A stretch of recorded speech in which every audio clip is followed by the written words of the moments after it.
vamos a cerrar el tema de estas poesías de Dulce María. Eh, yo quería hablar un poquito, seguir conversando un poco de ese miedo que se plantea en estas poesías de Dulce María.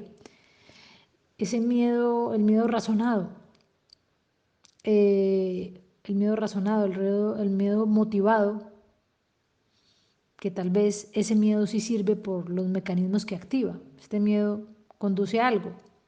Como cuando uno escucha a un león y para salir corriendo, tengo que sentir antes que llega una señal a mi cerebro y luego a la columna vertebral y luego los nervios parasimpáticos y luego los suprarrenales y luego adrenalina y luego la fuerza y la capacidad del corazón para tener más oxígeno para que yo pueda correr más largo, más rápido y con mayor fuerza y poder salvarme.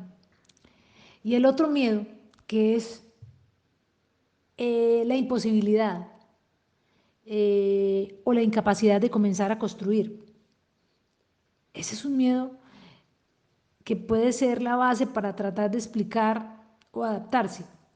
El miedo a vivir, el miedo existencial, que solo se resuelve pues con el suicidio o con la adaptación, sea la adaptación, digamos, cristiana o la adaptación por el hombre, o puede ser por una sublimación, como cuando uno se va a hacer obras de caridad o cuando ante la inutilidad del hombre tratar de que la gente viva mejor y entonces volverse un altruista o como sublimar, es como cambiar una cosa por otra. Entonces, para eso puede servir el miedo.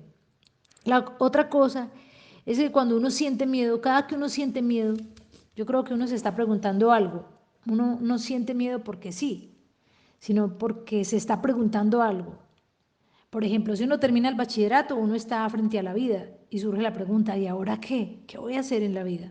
Si uno termina la universidad es igual, uno está frente a la vida y uno se está preguntando, ¿qué hacer frente a eso? Cuando uno ya tiene un empleo, uno puede preguntarse, bueno, ¿y ahora qué? ¿Qué voy a hacer en la vida?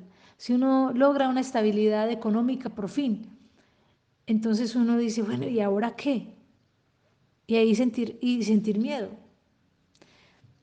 Eh, ese miedo es frente a eso y ese miedo exige replantearse y definirse. Cuando uno va a empezar algo, una etapa nueva, ese miedo sirve para tener la valentía también de comenzar cosas nuevas.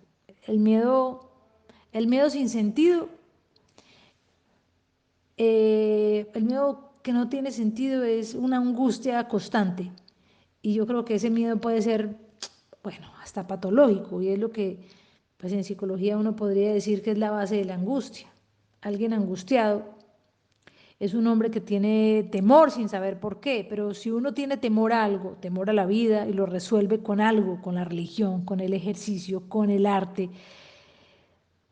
pues ahí le está dando salida del miedo para que no se vuelva una angustia o una ansiedad, porque es imposible vivir con miedo todo el tiempo, porque conozco gente que está con miedo constante y es muy difícil de sufrir y es un miedo constante que no está, digamos, definida por la razón, es algo difuso y también medio abstracto.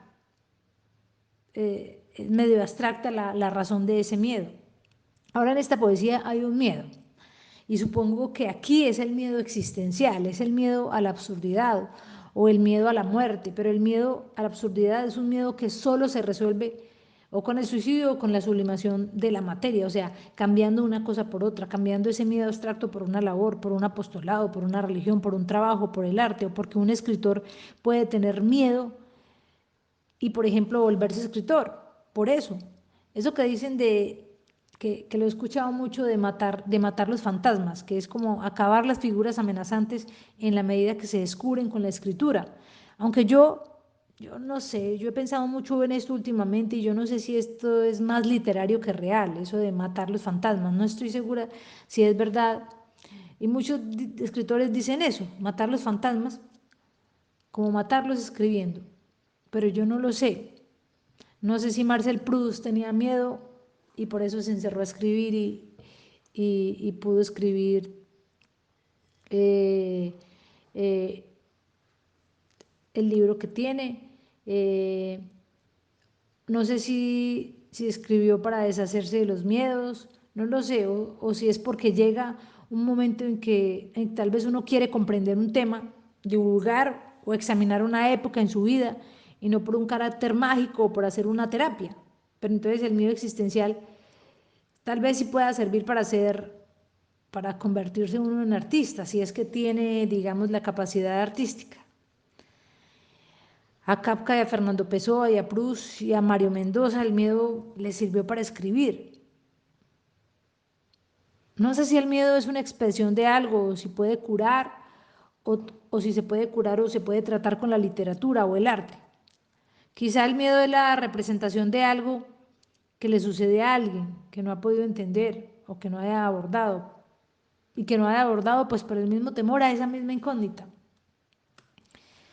Bueno, quería como, digamos, ah, como terminar digamos, estos poemas de Dulce María y, digamos como tratar de hacer una sinopsis de todos los comentarios que ustedes hicieron con relación a ese poema básicamente del miedo.